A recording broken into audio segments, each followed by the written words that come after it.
चलो बेटा, हम आज का अपना लेक्चर स्टार्ट करें। आज हम एक सिंपल सा लेकिन उतना ही इंपॉर्टेंट कैलकुलेशन डिस्कस करने जा रहे हैं। आज का हमारा ये 11th लेक्चर है जिसमें हम सीखने जा रहे हैं कैलकुलेशन ऑफ पार्टनर्स कमीशन। बेटा, आपके सिलेबस में पार्टनर्स कमीशन के जितने भी वैरायटी ऑफ क्वेश्चंस पॉसिबल होते हैं वो सब और उनके पीछे का सारा कॉन्सेप्ट हम आज के इस एक लेक्चर में डिस्कस करने जा रहे हैं। ये लेक्चर अगर आप लास्ट तक देखते हैं तो आज के बाद से कभी भी आपको पार्टनर्स कमीशन के कैलकुलेशन में कोई दिक्कत नहीं रहेगी। लेकिन आगे बढ़ने से पहले एक छोटा सा सवाल, आप मुझे ये बताइए कि क्या आपने क्लास 11th में मैनेजर्स कमीशन का कैलकुलेशन सीखा था और क्या वहां पर आपने दो केसेस देखे थे, बिफोर चार्जिंग सच कमीशन, आफ्टर चार्जिंग सच कमीशन। एग्जैक्टली सिमिलर वे में पार्टनर्स कमीशन भी कैलकुलेट किया जाता है। आइए देखते हैं। आपको जो रेट दिया रहता है पार्टनर्स कमीशन के कैलकुलेशन के लिए, वो रेट आपको अप्लाई करना होता है नेट प्रॉफिट पर। आपको ये रेट किस पर अप्लाई करना होता है? नेट प्रॉफिट पर। लेकिन वो नेट प्रॉफिट अलग अलग तरह का होता है। कभी आपसे बोला जाएगा कि जिस नेट प्रॉफिट पर आपको रेट अप्लाई करना है वो नेट प्रॉफिट है बिफोर चार्जिंग कमीशन, और कभी आपसे बोला जाएगा कि जिस नेट प्रॉफिट पर आपको रेट अप्लाई करना है वो नेट प्रॉफिट है आफ्टर चार्जिंग सच कमीशन। लेकिन आपको क्वेश्चंस में जो नेट प्रॉफिट दिया गया होता है वो हमेशा होता है बिफोर कमीशन। नेट प्रॉफिट आपको दिया रहेगा बिफोर कमीशन, नेट प्रॉफिट आपको दिया रहेगा बिफोर कमीशन। अब ये वाले केस में ना कोई दिक्कत नहीं होती है। क्यों? क्योंकि हमें रेट अप्लाई करना है उस नेट प्रॉफिट पर जो बिफोर कमीशन वाला है और वही हमें दिया गया है। तो रेट हम बिल्कुल सिंपल तरीके से अप्लाई कर देते हैं, आर मल्टीप्लाई कर देते हैं, 100 से डिवाइड कर देते हैं। चैलेंज तो तब आता है जब आपको कहा जाता है रेट आपको उस नेट प्रॉफिट पर अप्लाई करना है जो है आफ्टर चार्जिंग सच कमीशन, और वह वाला नेट प्रॉफिट आपको दिया ही नहीं जाता है, आपको नेट प्रॉफिट दिया रहेगा बिफोर कमीशन। तो वैसे केस में हम क्या करते हैं, रेट से मल्टीप्लाई तो करते हैं लेकिन डिवाइड सिर्फ 100 से नहीं करते हैं, डिवाइड हम करते हैं 100 प्लस आर से। आइए देखते हैं क्वेश्चन से। यह क्वेश्चन 2023 में आपके एग्जाम में पूछा गया था। क्या बोल रहा है यहां पर? Amit, Sumit and Kiara are partners sharing profits and losses in the ratio of 2:2:1। Sumit is entitled the commission of 15%। ठीक है, हम 15% का रेट अप्लाई कर देंगे। ये रेट किस चीज के ऊपर अप्लाई करना है? नेट प्रॉफिट के ऊपर अप्लाई करना है। अरे सर, कौन सा नेट प्रॉफिट, बिफोर कमीशन वाला या आफ्टर कमीशन वाला? वो बता रहा है बेटा यहां पर आफ्टर, आफ्टर चार्जिंग सच कमीशन।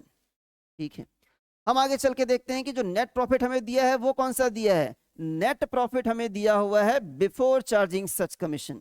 इसी के बारे में मैं आपसे चर्चा कर रहा था बेटा कि नेट प्रॉफिट दिया रहेगा बिफोर कमीशन वाला और रेट अप्लाई करना होगा आफ्टर वाले में। तो कुछ नहीं करना है, जो भी नेट प्रॉफिट हमें दिया है उसे हम लिख लेंगे।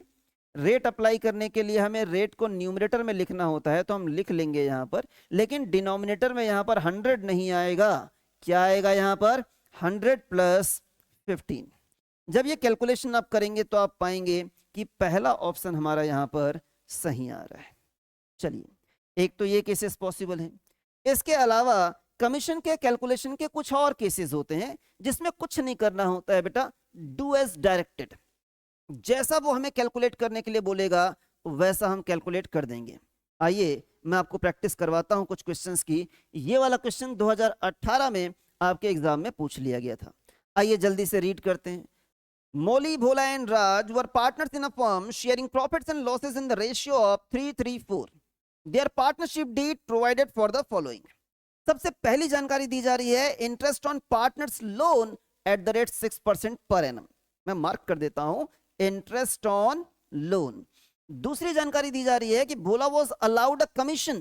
भोला जो कि हमारा पार्टनर है उसे हम कमीशन अलाउ करने जा रहे हैं। इस कमीशन का कैलकुलेशन कौन से रेट से किया जाएगा? 10%। ये रेट कौन से अमाउंट पर अप्लाई करना है? Net profit. अरे भाई कौन सा नेट प्रॉफिट? तो बोलता है as shown by profit and loss account. कि जब आप प्रॉफिट एंड लॉस अकाउंट बनाएंगे तो वहां पर जो नेट प्रॉफिट शो किया जाता है वही नेट प्रॉफिट जिसे हमें profit and loss appropriation account में ट्रांसफर करना होता है। उस नेट प्रॉफिट पे आपको 10% कमीशन का कैलकुलेशन करना है। ठीक है, On 1st April 2016, Bhola extended a loan of rupees 1 lakh to the firm. भोला जो कि हमारा पार्टनर है उसने हमारी ही फर्म को 1 लाख रुपए का लोन दिया है. द नेट प्रॉफिट, अब हमें जानकारी नेट प्रॉफिट के बारे में दी जा रही है. The net profit of the firm for the year ended 31st March 2017 before interest on Bhola's loan was rupees 3,06,000. हमें क्वेश्चन में नेट प्रॉफिट बताया जा रहा है 3,06,000, लेकिन यहां पर एक दिक्कत है. क्या दिक्कत है? ये जो इंटरेस्ट ऑन भोलाज लोन है ये होता है चार्ज अगेंस्ट प्रॉफिट.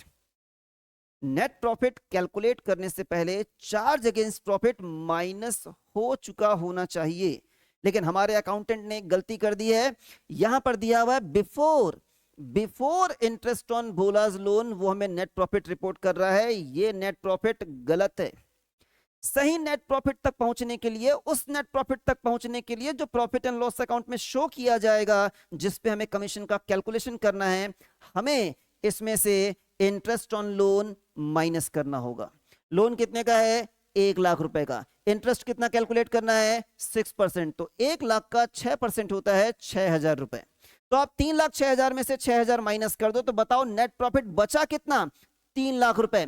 उस 3 लाख रुपए पे आपको 10% का कमीशन कैलकुलेट करना था. सही आंसर आपका आने वाला है 30,000.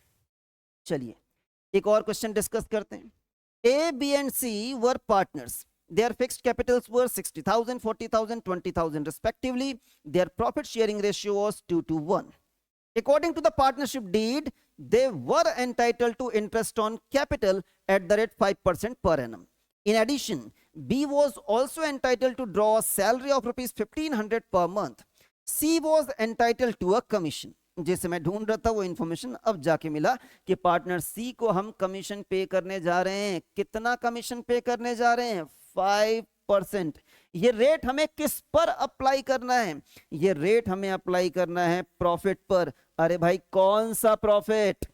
Profits after charging interest on capital. वो प्रॉफिट जिसमें इंटरेस्ट ऑन कैपिटल माइनस हो चुका हो, वो प्रॉफिट जिसमें इंटरेस्ट ऑन कैपिटल माइनस हो चुका हो बिफोर चार्जिंग सैलरी. लेकिन ध्यान रखना, इंटरेस्ट ऑन कैपिटल तो माइनस करना, लेकिन सैलरी माइनस मत करना. हमने कहा ठीक.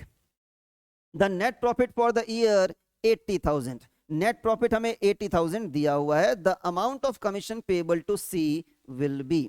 इस 80,000 में हमें इंटरेस्ट ऑन कैपिटल माइनस करना है, लेकिन सैलरी माइनस नहीं करना है. कितना आएगा बेटा interest on capital?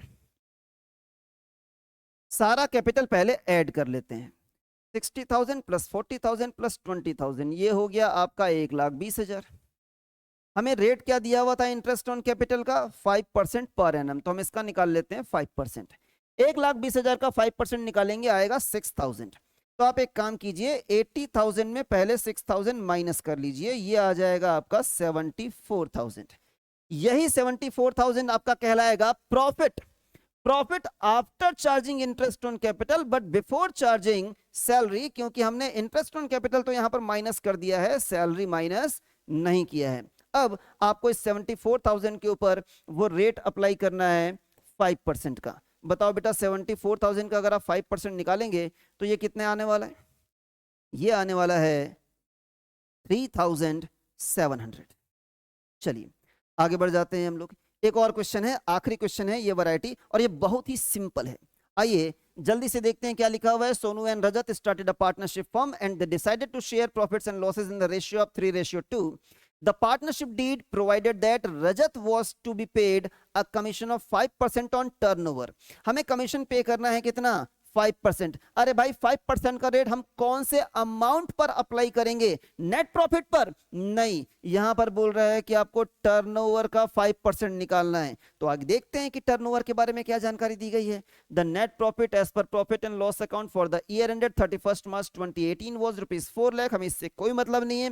The turnover of the firm for the year ended 31st March 2018 amounted to rupees 20 lakh. ये जो 20 लाख का टर्नओवर है, हमें उसका 5% यहां पर कैलकुलेट करना है. 20 लाख का 5% निकालेंगे तो आएगा 1 लाख रुपए. That's it.